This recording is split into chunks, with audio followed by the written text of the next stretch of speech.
Well, it looked like looked like we had a double whammy today. Snow and the Super Bowl. So I want to thank you for coming out, because those two are the greatest reasons for the ego to keep anybody from coming out the house is anything I can think of. So you all must be like me. You really want to hear some stuff that's going to change some things. And that's the way I feel too. So I want to really just dive right into it. And we're continuing with the development of trust in the teacher's manual. And one of the things that I want to emphasize more and more in the classes is how the Course in Miracles reads. Because I'm telling you, nothing produces the results faster than remembering what the Course in Miracles is saying and what it's teaching. And it's almost impossible to do that if you don't actually read it. Because if you don't read it, you don't know what it says. Well, and also on YouTube, they have the entire Course in Miracles in audio form.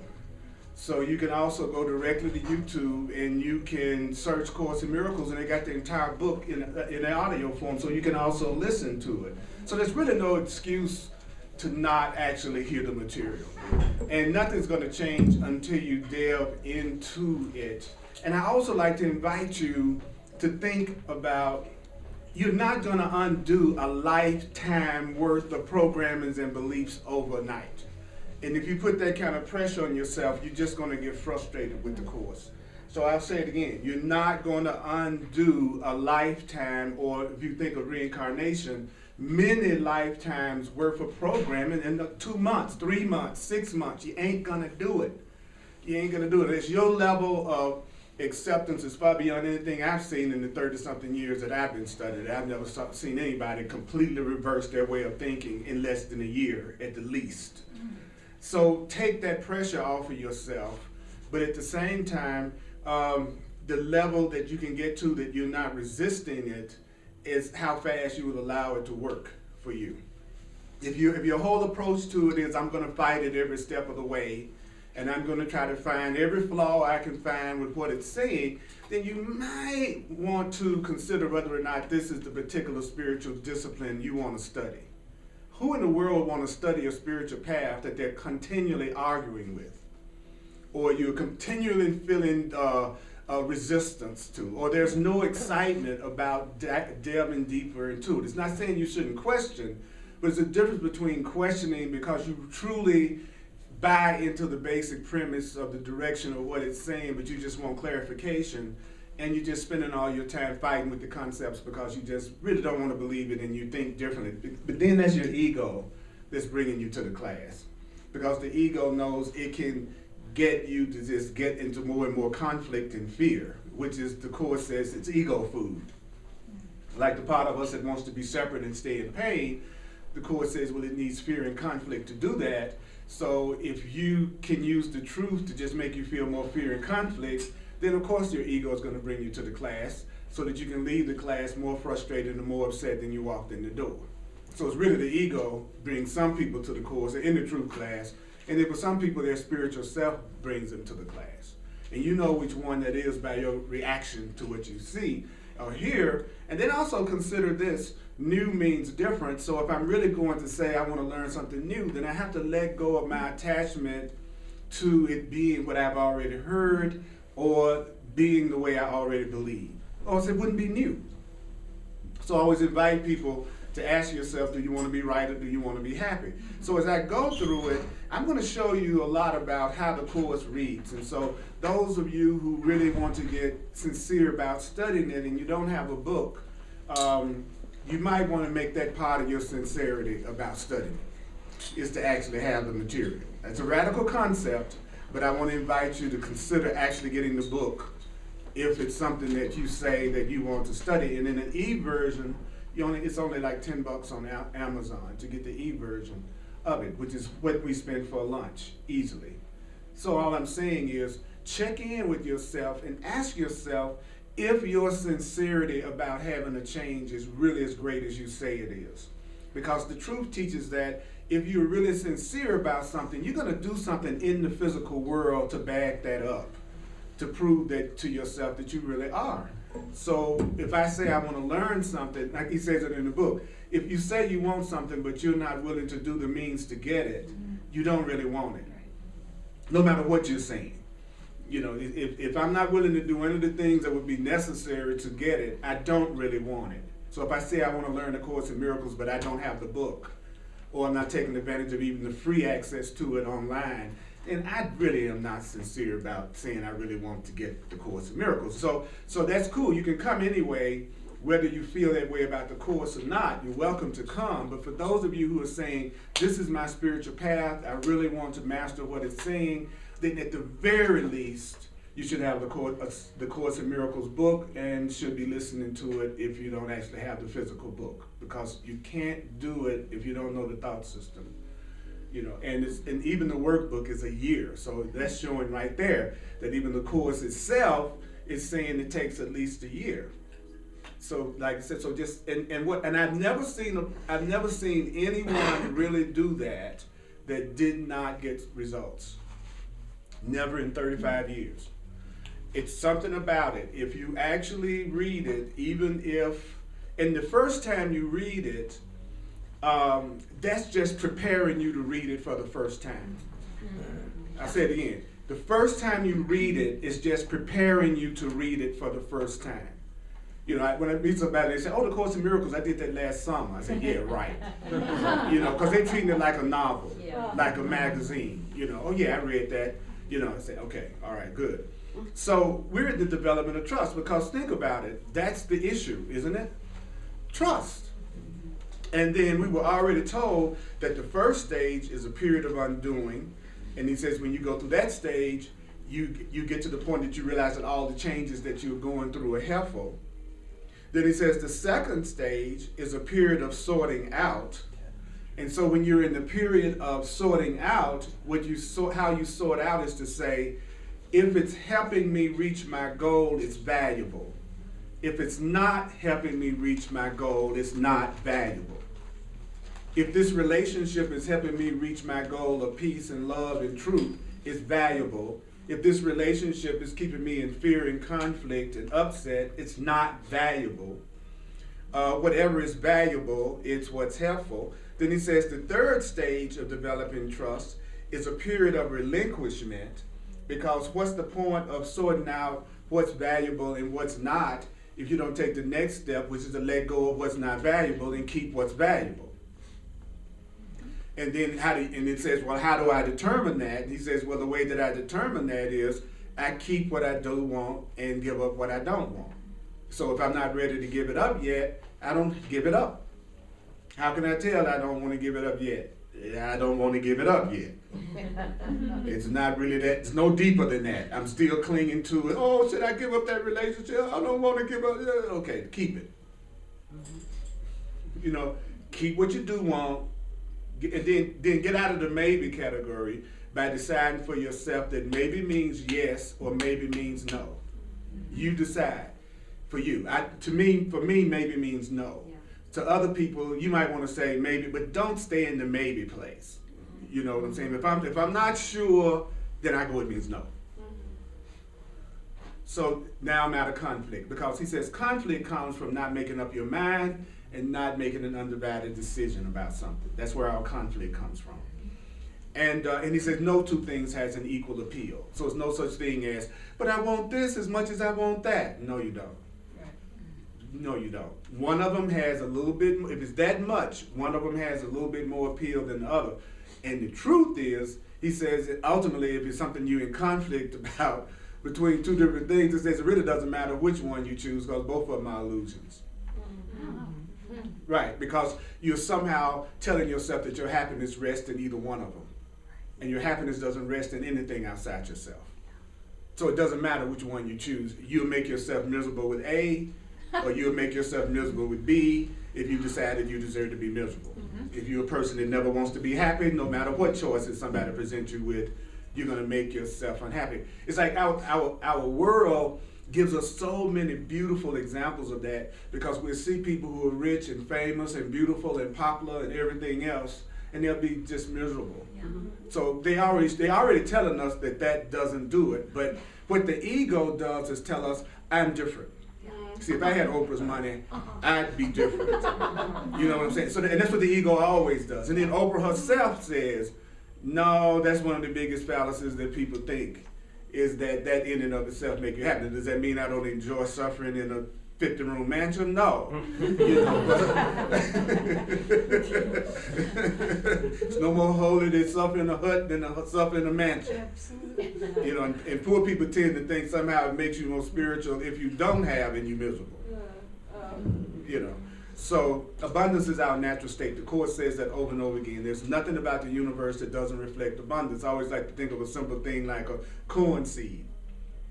You plant it, you get a corn plant, right? The corn stalk has ears of, 10 or 15 ears of corn usually, at least, maybe more. Each ear of corn has how many, or hundreds of seeds that could produce another corn stalk. There's nothing in the universe that backs up the idea that abundance isn't the natural state. Nothing that validates our idea that the universe isn't about abundance. And then in the Way of Mastery was saying last week that what we do is like a kink in a hose.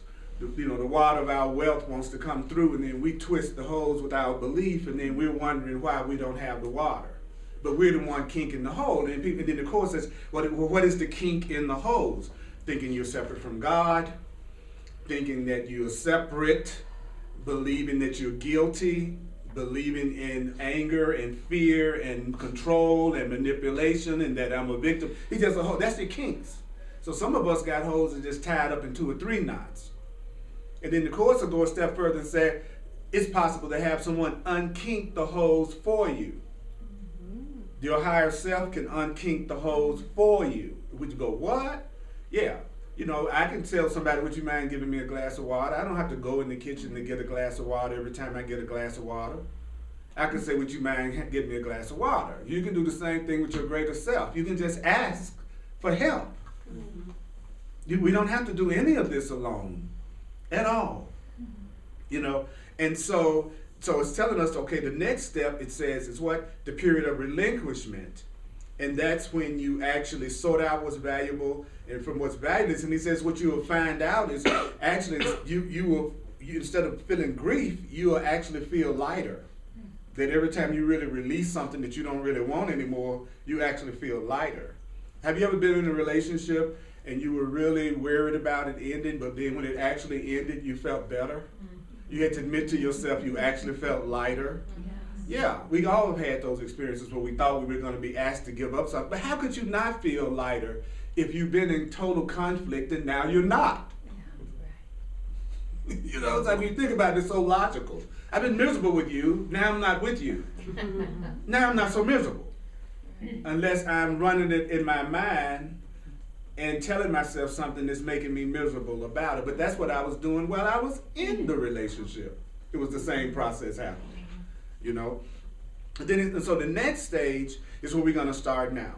The next stage, the Course in Miracles says, is a period of unsettling. So you give up what you don't want, right? And then he said, no, it's just about the quiet time. Okay, yeah, give up what you want. Then he says the next stage is indeed a period of unsettling.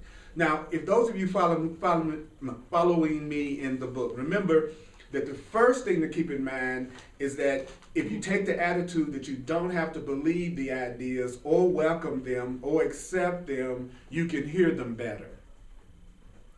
So that's why I'm going through it the way that I'm going through it today, and also for the benefit of the many people that are watching online, because there are a lot of people that are watching online, as well as a lot of people in this room that are ready to go even deeper in their acceptance of what this is saying. And so I'm going to be gearing more and more toward, okay, how can we make this how can we make this easier to receive and get it to work faster? Okay, so number one, it says, well, the next stage is indeed a period of unsettling. Then your mind goes, well, what does that mean? When you're reading the Course, make it okay to go, what does that mean? And then he says it in the next sentence. Now must the teacher of God understand that, and I'm going to say you, because we're all here to be demonstrators of love. He says, understand that you did not really know what was valuable and what was valueless. What does that mean? It just means all that you really learned so far was that you didn't want the valueless, but you do want the valuable. That's really all I've learned so far.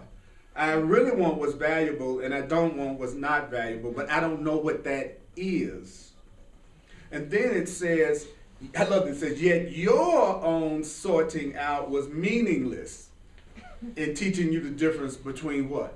What's valuable and what's valueless. And he says, why? What do you mean by that, Spirit? The idea of sacrifice, which is an idea so central to your own thought system, had made it impossible for you to judge. Judge what? What's valuable and what's valueless. What do you mean by that? Well, you thought you learned willingness. You've been working on all this stuff so you could be more willing. He says, but now you see that you don't even know what the willingness is for. I'm willing, Holy Spirit, but I don't know what I'm willing for. I don't know what I have the willingness for. So what do I do? Well, then he says, well, now you must attain a state that may remain impossible to reach for a long, long time. So now I got to reach a state that might be impossible for me to reach for a long, long time. What does that mean, to reach a state that's impossible to reach for a long, long time? It anticipates every question. Well, you must learn to lay all judgment aside. That's why that's an impossible state, because you'll know how much you love to judge, right? So how do you lay all judgment aside? Well, when you read in the course, those who are following in the book, you'll see that it says, he must learn to lay all judgment aside, and you see a comma, and then you see a conjunction. Whenever you see a comma and a conjunction, the second half of the sentence is going to give you the definition of what the first half of the sentence is talking about. Let me show you what I mean. He must learn to lay all judgment aside. What does that mean? Ask only what you really want in every circumstance. So the way you lay judgment aside is to go ahead and ask for what you want, because you wouldn't be asking for what you want unless you lay judgment aside. So now I judged, now I'm asking for what I want. If I say I want to come over here to this class, I'm not judging anymore. I have decided what I want. If I'm judging, I'm trying to decide between something. I'm trying to evaluate something. I'm trying to break something down so I'll understand it. So the best way to get past judgment is to start asking for what's really important to you and what you really want. Now, the Course says what's really important is love. That there's nothing that love cannot answer and love cannot solve. He says, but we got a really pathetic perception of love. That we think love is something that's weak, something that hurts you, something you can't depend on, something that doesn't always come through. Because it looks like the fear and the upset and the anger and the attack in the world seems a lot stronger than the love and the compassion and the giving and sharing in the world. That's why it's very seldom that you mention love to people that they get excited.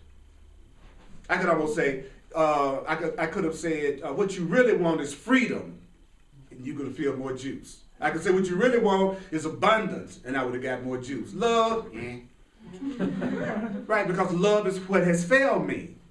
Over and over again, I tried to be loving. There's the people who say they love me that's disappointed me in my life. I always joke with people, strangers have never hurt me in my perception like the people who say they care about me have. I don't know if that's true for you, but if I go back over my life, it is not strangers that have hurt me. It's been the people I've had the closest special relationships with that I have hurt myself through. That's the way I like to state it. I'll tell people sometimes who want to be in any kind of connection with me, I don't want to be a means for you to hurt yourself. Because you're either going to use me to hurt you or to heal you. And that's how we use everybody, to either hurt us or heal us. Okay? And so, if now you following how I'm reading this, I notice every time I read something, I say, well, what does that mean? And then the next sentence will tell me. You don't have to go through the Course in Miracles analyzing it. And what happens in many Course in Miracles study groups is people read a sentence and then all of them sit back and discuss what they think it means. And kills the whole meaning of the Course in Miracles. Because it's usually just a bunch of people that just want to hear themselves talk. It's not really somebody that wants to study the Course. And then out of that, there's usually one or two people that dominate the entire conversation, like me. But I get that right because it's my class. So you have your own class. You want to talk all the time, right? Okay. Hold just a second. I'm going to get to the end of this paragraph and I'm going to throw it open. That's one reason why I set aside specific times to question, because of my experience of doing this so many years. Because the Course teaches that sometimes what happens is that when the ego hears something that is threatening to it, then, and I'm not saying that's true about you, but it says it will try to ask a question to interrupt the train of thought that's being shared right then. Because something that's said has just been threatening. Like if I say to you, love is freedom, and if you really love somebody, you never try to limit them, and you're a frightened person who needs control over everybody around you, you're going to interrupt me immediately because your ego has been threatened. The way that you decided to handle things to make you feel safe, I just said something that was a threat to that. So basically what the ego is doing is trying, I don't want to hear that train of thought. And so I'm going to interrupt it right now. You know, and instead of going, well, how can I implement that? What can I do to make me less control of a control freak? How can I let go of my fear in a relationship? That would be the kind of question you want to ask, rather than say, well, if you give somebody freedom, they might do blah, blah, blah, blah, blah, blah, blah, blah, blah. You see what I mean? It's different from how can I implement what I'm hearing versus how can I fight the idea that I just heard because it's a threat to my insecurity and my fear. Which really is true too. If you sincerely want a relationship, at any level you want the relationship, and that's what you sincerely want, then you're going to attract someone that is going to meet you where you are if you really are sincere about it. Now, if you're not, you won't. But if you are really wanting to totally create is to totally desire. So if you wholly desire something 100%, you're going to create it, and it's going to match that desire. So if it seems like you want one thing, but you're always getting another thing, you're out of touch with what you want. That's, you know, I'm not 100% about what I say. You know, so it's saying to us that that in the period of unsettling, he says you must learn to lay all judgment aside, and that means ask only what you really want in every circumstance, which is not the same as saying what you don't want.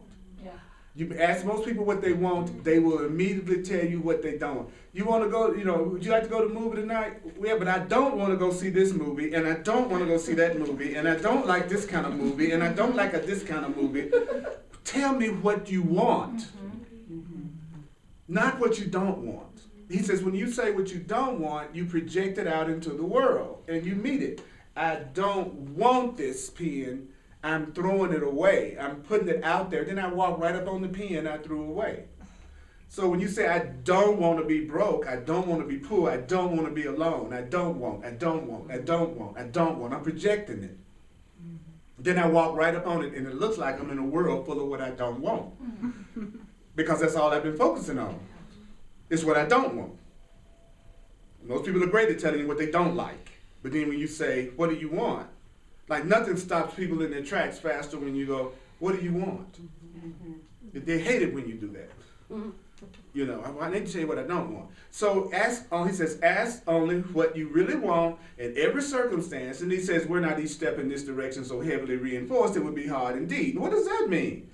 Well, everything this book is trying to teach us is for us to really want love, really want truth, really want God, really want freedom.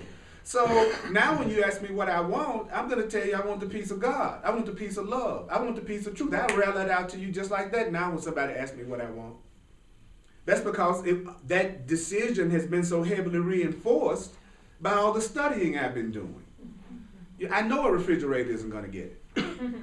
Refrigerator is neutral. You know, so at a certain level of consciousness, you begin to really understand that what you always want is the content of something, not just the form of it. I want my life to be full of love and joy and fun and happiness and abundance. That's what I want. If I ask for that, then it will create the form that it can come to me through. Most people do the reverse.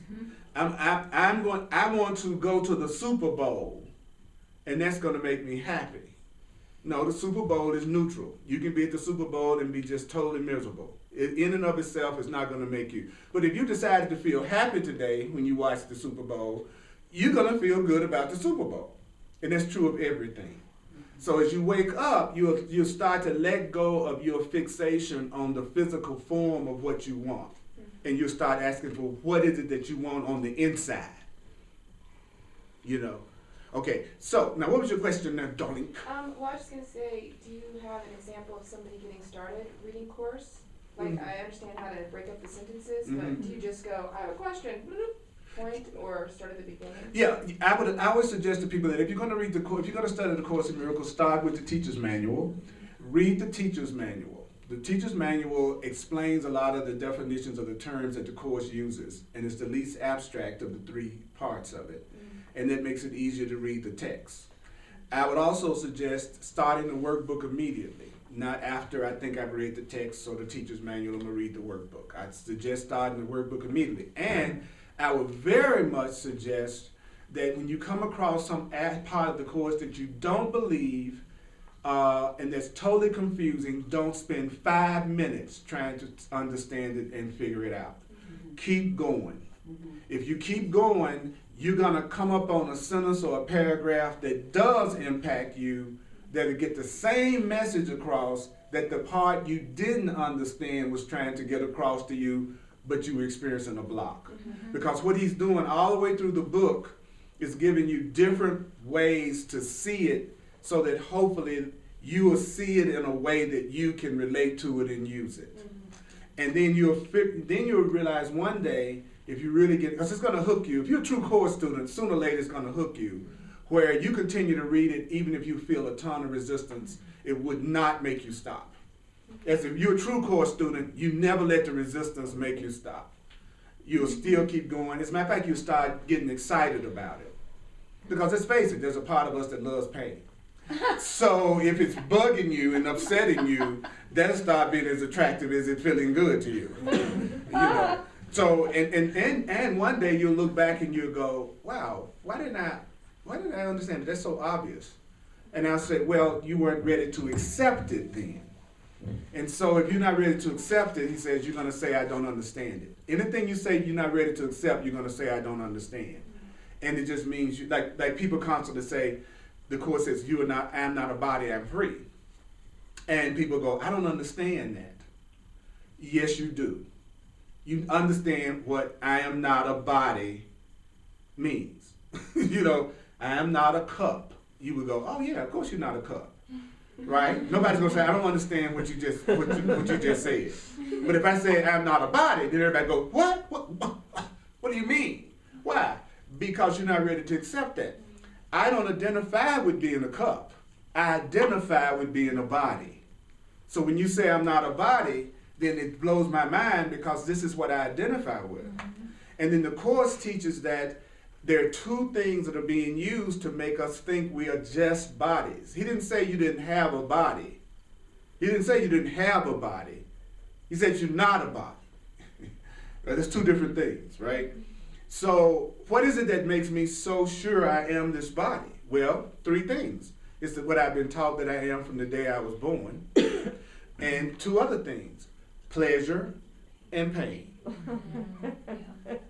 Pleasure, oh, it feels good. Somebody was massaging on my neck the other day, and I'm going, ooh, oh yeah, that feels good. Oh yeah, I do that right there. Okay. So well, obviously I'm the body. Look at how that felt. Ooh, and then if I have a backache, I'm a body. So pleasure and pain are both the same. Did you know that? First time I read that in this book, I did not like that at all. He said pleasure and pain are both the same, and pleasure and pain are both the same because they have the same purpose. And then it teaches that whatever has the same purpose is the same. So that means that the purpose of pain is to make me think I'm this body named Earl Purdy that's separate from you. And the purpose of pleasure is to make me think I'm this body that's named Earl Purdy that's separate from you. So they are both the same because they have the same purpose. Plus you also know that a pleasure turns into pain and the pain can turn into pleasure. That's another way you know. Yeah. You know, I'm eating this great meal. By the time I get to the third plate, I'm in pain. First it started out this greatest pleasure in the world is eating this meal. And then I turned that plate hot because I went to an extreme in it. Right? So that holds true for a relationship. At the point you're going through pain, you're doing too much of something, you need to be stopping. You're going too far now. You've gotten out of balance. And what is the out of balance? I'll tell you what it says it is. You have gone into, I'm a victim, and if you were different, I'd be happy. You're telling yourself if that person changed, it would make you happy. That's going to take you straight into pain. The thing that's a trip, though, is that when you want the relationship, you will have a tendency to tell somebody everything they want to hear. Right? So it's almost like you're saying to them, I will change myself to make you happy. Just tell me what you want, baby. I'm going to do it. So you're the one that's creating that illusion. And then it fools you into thinking you actually have power over them. And then when they withdraw that power, you're devastated. You know, they go, well, you used to have a lot of influence and meaning to me. Now you don't. So now your upset doesn't bother me. Your demands don't move me. What you want from me doesn't move me. I'm not doing nothing you say.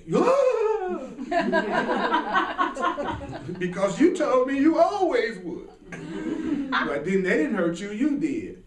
Because you told yourself something that's not true. It's a gift. The influence you have on me and I have on you, it's a gift. And that's a gift I know you can take back anytime you get ready. See, when you forget the truth, that's when it hurts you. As we said, pain is always caused by self-deception. That you don't hurt until you deceive yourself. There's a section in the course in the workbook called I Choose the Joy of God Instead of Pain. And that lesson covers all about what causes pain. And it'll freak you out. But it's so true. So let's go. I want you to see it, how easy this book is with the right attitude. So, but before I go to the next paragraph, any questions or any comments about the paragraph I just called? You know, it just keeps popping up because it's one of my favorite quotes in the course is that he says it's not a matter of time, it's a matter of motivation. And it ties to what you said. Once you make a unilateral decision, wholehearted, I want peace instead of, you know, above all else, I want the peace of God. You don't know in a month's time or 2 weeks or 2 minutes where something incredible comes, a gift comes, you didn't even see it coming and you were in such peace because your best efforts wouldn't have gotten you there. You don't even know that would bring you peace, but you set out that decision, above all else I want the peace of God, and it's a matter of motivation, not time. You're right, that sincerity and humility will bring it in. And he also says along the same line, love waits on welcome, not on time. Yes. You know, what you want is waiting on you to welcome it. It's not saying it needs to take a year, 6 months, and 3 years. It's waiting for you to have no resistance to having it. You know, like the way a master says, you have to become a master of allowance. At some point, you have to get to the point that you allow things to change. And so that's the thing that I'm working on personally.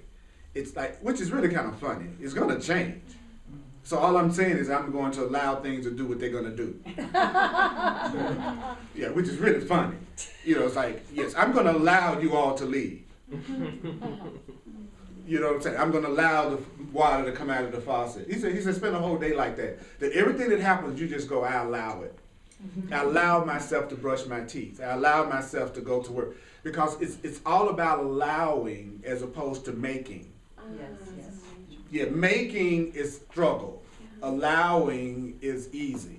When you allow me to give you this cup of water, it's easier than you trying to go get you a cup of water.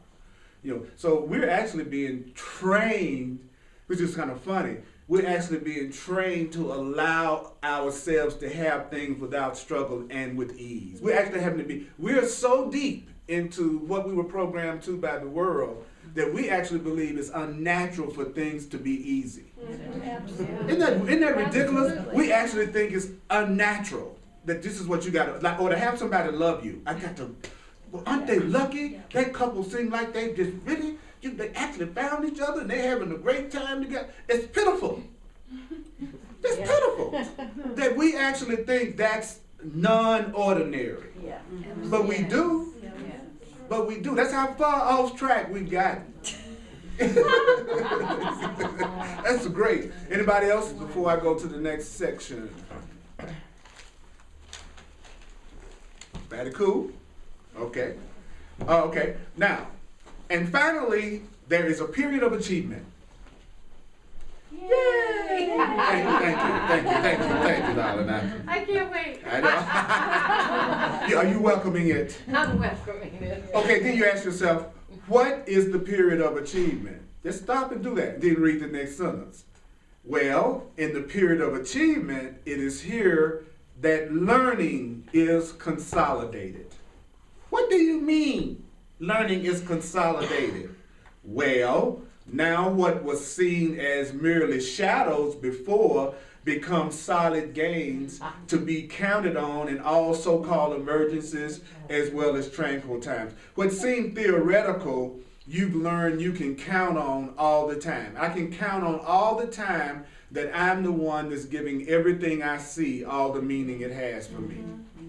I can count on all the time that I'm the innocent child of God. I can count on all the time that I'm the one that's determining how I feel. I can know all the time I'm not a victim of the world I see. I can know all the time I'm inventing everything as I see it.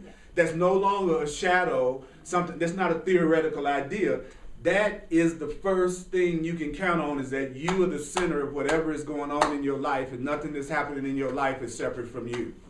Right? And then he says, indeed, how can you tell when your learning is consolidated, which is the period of achievement? He says, well, indeed, the tranquility is their result. Now, if you notice the semi-comma, he's going to explain what he means when he says the tranquility is their result.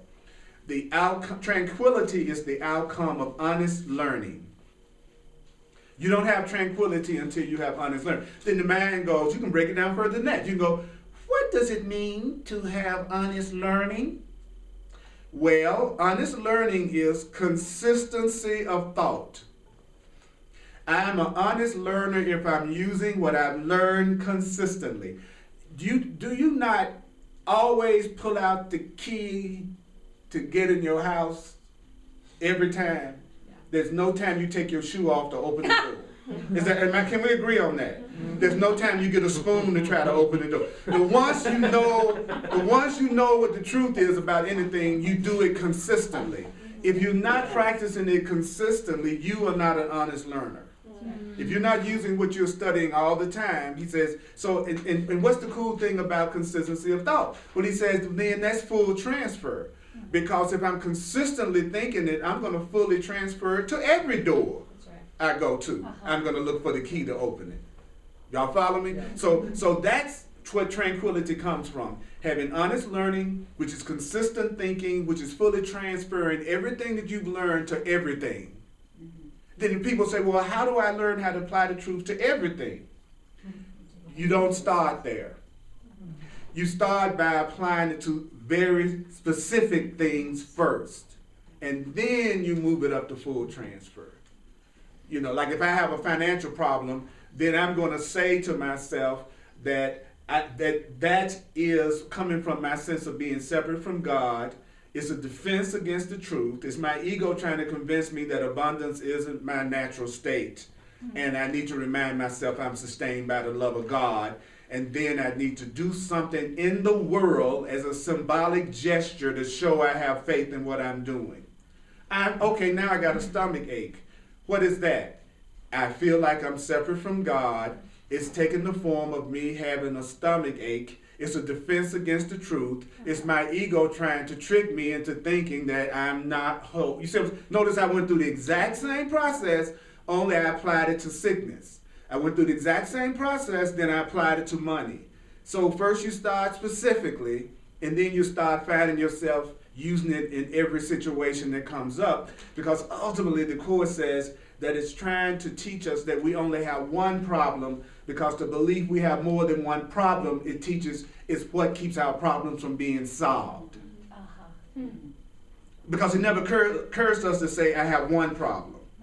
We say I have a financial problem, a relationship problem, a job problem, a health problem, a clothes problem. And the Course in Miracles is saying that whole idea of many problems is what keeps your problem from being solved, which is totally opposite from the way I was taught, which is why I believe it must be the truth. Because everybody around me thinks they got a lot of problems. So I already know the result of that. But I don't know many people who tell me they only have one. And I certainly don't know many people who tell me they only have one, and it's their sense of separation from their creator.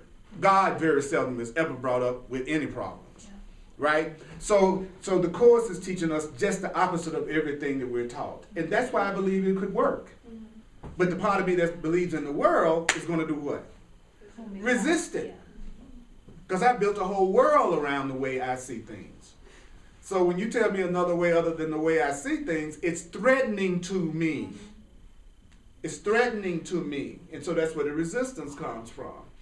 So it goes on to say now, when you have what? Tranquility. So let's go back. What's the period of achievement? My learning is consolidated. I have tranquility.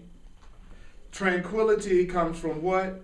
Honest learning, which is consistency of thought and full transfer. See how the Course is? You don't have to figure it out. It reads as if you don't know what it's saying.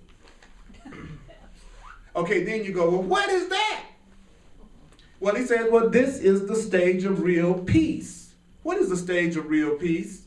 Tranquility, learning being consolidated, having honest learning, having consistency of thinking, fully transferring my truth to every situation. He says that's real peace. And then what does it say after that? For here is heaven's state fully reflected. So the state of heaven, which is happiness and peace and love, is being reflected when you have real peace.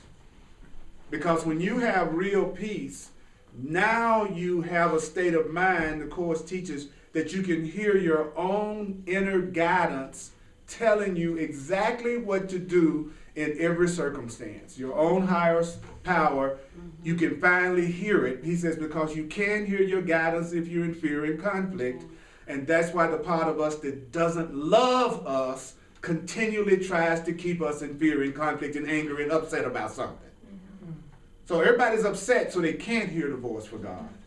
Isn't that interesting? That we think we're upset because we want to hear it, but we don't. And the Course is saying, no, that's your plot, is to keep yourself so upset all the time that you don't hear your inner guidance. Right?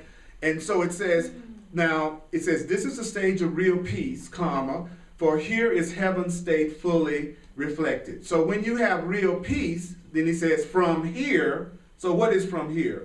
From real peace, the way to heaven is open and easy. So whenever you see any religious terminology in the Course, and it brings up any resistance from what you learned as a child, so as soon as you hear heaven, you go, oh, help me God, he said heaven. Remember, the Course is only talking about love or fear, period. So when you see heaven, would that be love or fear? Love. So you could just as easily say, this is the stage of real peace, for here love's state is fully reflected. So that's what you do all the way through the book. Every time you see the terminology that bugs you, if you look at the context that it's written in, you'll know whether it's talking about fear or love, and you can substitute the word fear or love. You hear God, love. Heaven, love. Christ, love. Ego, fear. Sin, fear. Darkness, fear. There you go. End of translation of the Course.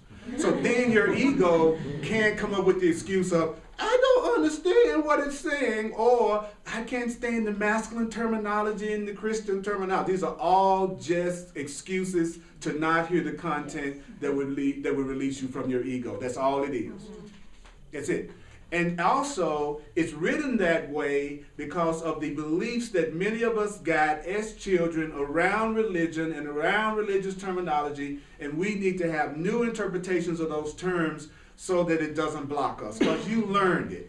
You may not want to deal with it now, but if you grew up in our culture, you probably heard a lot of Christ and heaven and Jesus and all of it. So you can spend the rest of your life running away from those terms, or you can give yourself a way to deal with it that helps you and moves you forward. But expecting the whole world to not say stuff you don't like so you can feel peace is the craziest approach I ever see people take. So now you can't watch TV. Now you can't listen to the news. Now you freak out if you see Joel Osteen. You know, it's like whatever is happening that reminds you of your past, you freaking. Rather than going, when I hear them talking now and they say Christ or heaven or whatever, the Course has taught me how to see that so that they're actually supporting me instead of me fighting them. Right. But actually, now they're talking basically the same way the Course is. If you listen to even most of the traditional ministers now, they're talking about visualization, they're talking about seeing stuff and making it happen. They're usually not emphasizing hell anymore, and you almost never hear them say devil. Just check out all of any of them. You don't hear that stuff anymore. Mass consciousness is shifting. It really is. When I started doing the Course 35 years ago, it was not like that at all. And I didn't hardly have a class that somebody didn't ask me about the Holocaust or the starving children in Africa. That was, I could just count on that. That was coming. The minute you said it was an illusion or it wasn't real, or, well, what about the starving children in Africa? You know, it's like you could just count it, because that's just an excuse not to apply what you just heard. That's all it is. That's why the person says it. Because they're trying to come up with a reason not to be loving. People are just going to take advantage of you if you're loving. You just don't want to be loving. So you don't want to hear me say love is the answer. You want to stay justified in keeping your anger and your grievances. A person that doesn't want to forgive will not stay in this class. A person that wants to forgive will admit they got grievances and they want to go beyond their grievances. A person that doesn't want to forgive, they're going to tell me all the things the person did to them that they can't ever forgive them for. And I go, well, why are you here? If you don't want to forgive, if you don't want to let it go, if you don't want to free yourself, why did you come in the door? What? What's your purpose? That's what he says. You have to bring that to everything. Give me your phone number. What for? You want to go out with me? Why? Just do that to people. Trip them out. Trip them totally out. Give me your phone number. What you want with it? What you gonna do? Because they know. They know exactly why they walked up to you and asked you for their phone number. They know exactly what they want. They're just not ready to tell you yet.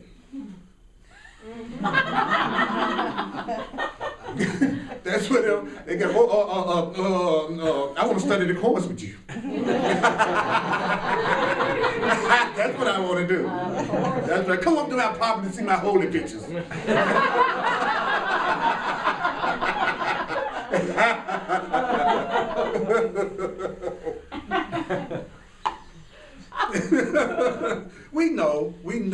We know. Everybody knows. Everybody knows. I was talking to some friends the other night, and I was saying they were talking about, you know, people always end up talking about relationships in some kind of way, shape, or form, right? And it's always interesting in the male body, listening to women talk about men. It just always fascinates me. You know, it just fascinates me to hear women talk about men, you know, to each other. And I always go, why don't you ask a man? Well, you're so sure you know what men are about. Why don't you ask a man? You know, it's like I grew up with 4 sisters. And so I learned a lot, not by listening to my buddies. I learned a lot about women by watching my sisters and my mother. But I see women and men do that all the time. Women talk to women about what a man, and then when a man tells them, then they go into disagreement. It's like, what? I'm the man. Listen to what I'm saying. You're not a freaking man. You don't know more about what a man, you know. It's like, you don't know what you're talking about. I'm the one with the balls.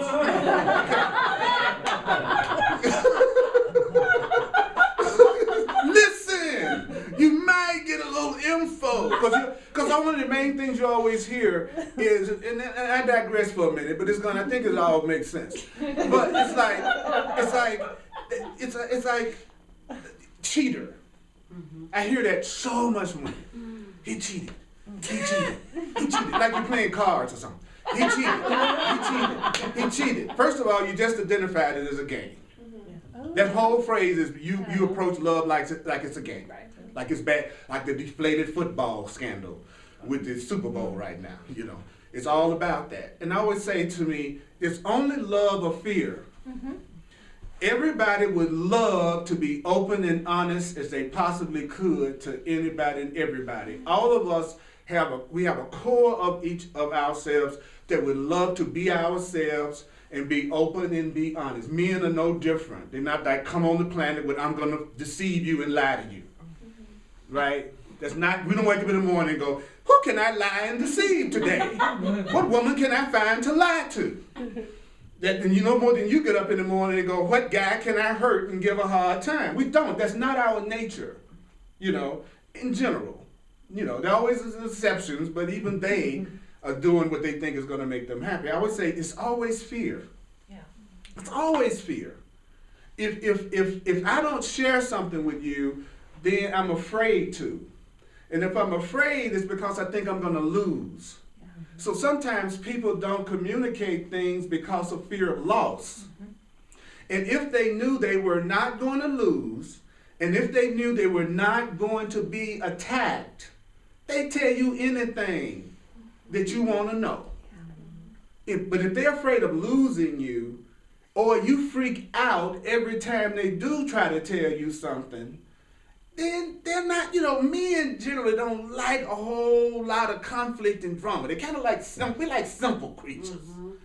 You know what I'm saying? We not, you know, we like to keep it simple. We don't multitask. It's the woman that can iron the clothes, rock the baby, and nurse them, and then, you know, go to the cleaners all at the same time. It's not, the male doesn't operate like that. So sometimes it's like when a woman's trying to talk to a man and he's watching TV or whatever he's doing, and it freak him out because he's not answering. Men don't do that in general. The masculine focuses. So whatever they're focused on, that's what they're focused in. That's why they look at butts. You know, because sometimes they get focused on that. They can't turn their head. Don't lose your sense of humor. All your spiritual awareness will go out of the window. That's why I always say outrageous stuff, because I'm free. I'm free. But the point that I'm making is it's either fear or love. And if a person feels safe, they'll tell you anything. If they don't believe they're going to lose, they'll tell you anything. If they feel like they're not going to be attacked, they'll tell you anything. That's why when someone's saying something to me, even if it's not something that I want to hear, I try to remember to breathe and not attack. Breathe and not attack. Breathe and not attack. Breathe and not attack. Let them get it out. Don't attack them. Don't go off, because if you go off, they're not going to change their behavior. They're just going to hide it from you. That's right, yeah. That's the only thing that's going to happen when you go off on a man, anybody. They're just going to hide. Just because you went off, it don't mean that they're going to change. It just means that, oh, I can't express this around you. You know, but if I really felt like I could share with you, and even if it was something that you didn't agree with or you felt fear about, we could talk it out. We could come together and see how it could be a win-win for both of us, that I feel safe, and then I'm going to share even more of myself with you. I'm going to share even more of my thoughts with you. So it's never to your advantage to attack, ever. I don't care how justified you feel. I don't care how much you feel like you've been wrong. It will not result in more open communication. It will not result in that person wanting you more. They'll want you less. Because you're not fun. You don't bring any joy. You just, So it's really, really simple. Like you said, if I'm going to apply the truth, then I go, what I really want is love. What you're doing is a call for love. Your fear is a call for love. How can we get past the fear? How can we join? How can we connect? What would be the way that we could approach this situation that would allow both of us to have peace in the situation, and you listen? And you don't interrupt the person. And you let them get every bit of it out without interrupting. That's right. You do not interrupt them because they said something you didn't like. Oh, wait a minute. No, be quiet. You know why? Because behind every fear, behind every conflict is love. And if you can finally let them get out what they're feeling, even if it seems insane, there's sanity behind their insanity. And all of us. It's not something we're trying to put in us. Love isn't something we're trying to put in us. Sanity is not something we're trying to put in us. The Course says it's the foundation of who and what we are is love.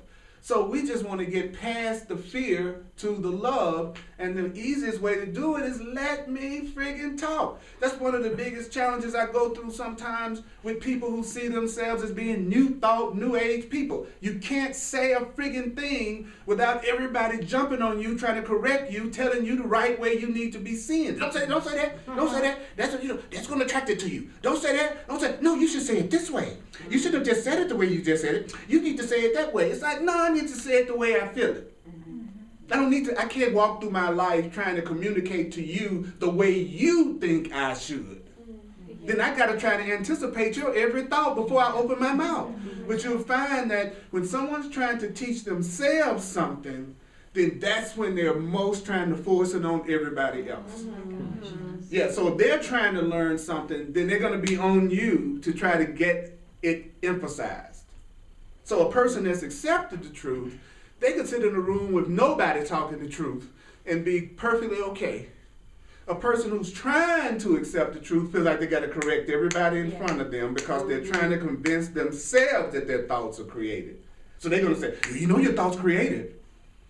You know, no, you say, would you mind if I shared something with you? Would it be okay if I gave you another way to look at that? You ask. That's right. Because if you ask, then they say yes, they're open. It's a possibility you really could make a difference. But when you voluntarily correct someone, it's like you're saying, you're wrong.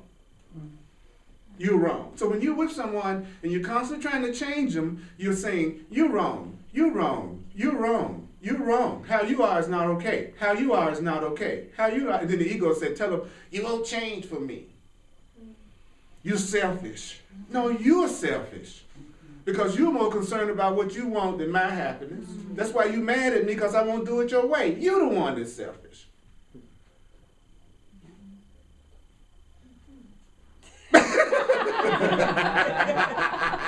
So you know what I'm trying to convince myself of. Okay. So y'all know what I'm working on in me, don't you? Yeah. That's the problem with being a teacher. You're always revealing what you don't know. Why men cheat? Huh? Why men cheat? You just heard me. There's no cheating is nothing but a form of a game that you've decided to play with him. In other words, you set it up that it's cheating, and they've set it up that it's cheating. There are people who could be in a relationship and experience the exact same thing and not see it as cheating. There are people in relationships that their partner could be with anybody they wanted to be with any time, and that person would not see it as cheating because that's their agreement. So it's more like, it's not so much cheating as, am I going to keep the agreements that we've made in our relationship? Because it's made up. All of it's made up. So if you want a man that doesn't cheat, then you must not cheat on yourself.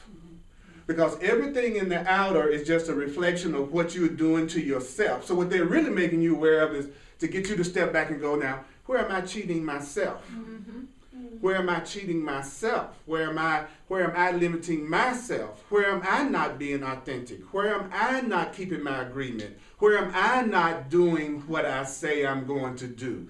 That's the way a conscious person, they don't even really ultimately focus on the other person at all. They immediately go, oh, if I'm always attracting cheating men, I'm the common denominator. So what is it in me that needs to change? That's what you do when you start to wake up, especially when you see you're the common denominator. It's not like all the people you meet call each other on the phone and tell each other to treat you that way. Right? So if you see your pattern, it's only in the minute that you have that pattern corrected through honest learning, consistency of thought, full transfer, knowing that you want love, sorting things out, keeping what you do want, letting go of what you don't want, seeing all changes as helpful, doing all the steps, then you won't be dealing with cheating men. There won't be no such thing as a cheating man in your whole life. Because you're not cheating yourself, you're consistent, you're authentic, and so therefore you track that to you. Another thing to keep in mind too is that if I don't love myself, if I don't really think I'm valuable and I don't think I'm worthy and I feel like I'm a victim, I got to attract someone who validates that. Yeah. I've got to attract a man who looks like he doesn't keep his word with me or he doesn't love me like I want him to. It's because they are mirroring back to you your own subconscious beliefs about yourself. That's the gift every relationship is giving us. It's given us an opportunity to know what's really going on in our own consciousness. Because our physical world is going to be a reflection of our consciousness. Does that make sense to everybody? So at what point on the spiritual path do we not start to live that? In other words, whenever anybody does anything to me, I don't deny how I feel about it, and it doesn't mean I always like what I create. But what I try to do in every situation is own it. Yes. That how I'm experiencing this is coming from me. And I'm fortunate enough that I know many people that will say to me stuff like if something comes up with them, even if it's relative to me.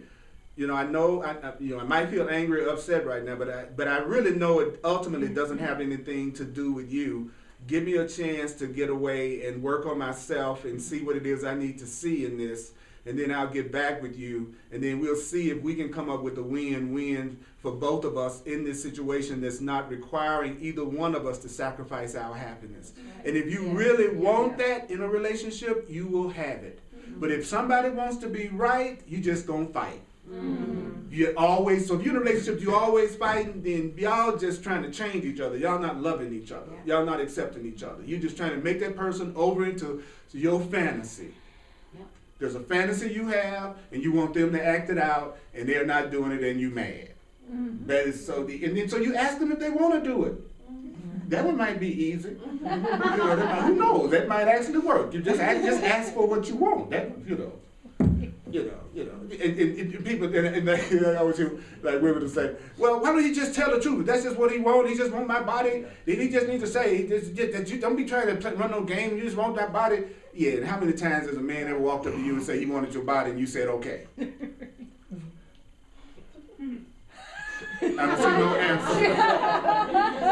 Doesn't happen because he knows if he says that 9 times out of 10 you ain't gonna do it. But the cool part about it, if he really asks, then somebody would. Yeah. The right person would. The right person would say, yeah, I'm feeling the same kind of attraction to you. But you got to want what you want more than you decide on the form you want it in. That's all you have to do. I want to be loved. Love will come to me in the form that wants to give it to me. If I choose who it's going to be, it could be a long time before I have it. Because that person may not want to give it to me. But there is someone who does. There's no need that you can have that can't be met. As long as you don't insist on who it has to be. And that's a whole nother class. It's not, I'm telling you, brothers and sisters, it really is not as complicated as we make it. Our not loving ourselves is what makes it complicated. But it's not complicated. If I don't love myself, I'm not going to give me what I want. And I'm going to make sure I choose the people that don't do it. I'm going to make sure I choose the job that I hate. I'm going to make sure I choose friends I don't enjoy because I don't deserve to be happy. That's why your first and foremost focus should be on self-love. Allowing yourself to feel like you're worthy and that you're valuable. All the time you spend on trying to change someone else should be focused on changing your own mind. And if you do that, you'll receive all the stuff that you're fighting with everybody else about. It'll be right there. It'll show up in more forms than you can even get around to. It'll get to the point that your biggest challenge is which cool person for you to be with first. Or what cool thing for you to do that day out of all these incredible choices you've got. Your problem will be just the opposite. And so you'll be so whole and complete, nobody can scare you with the idea that they're going to leave you. If somebody said they're going to leave me, it's like, okay, if you choose to do that,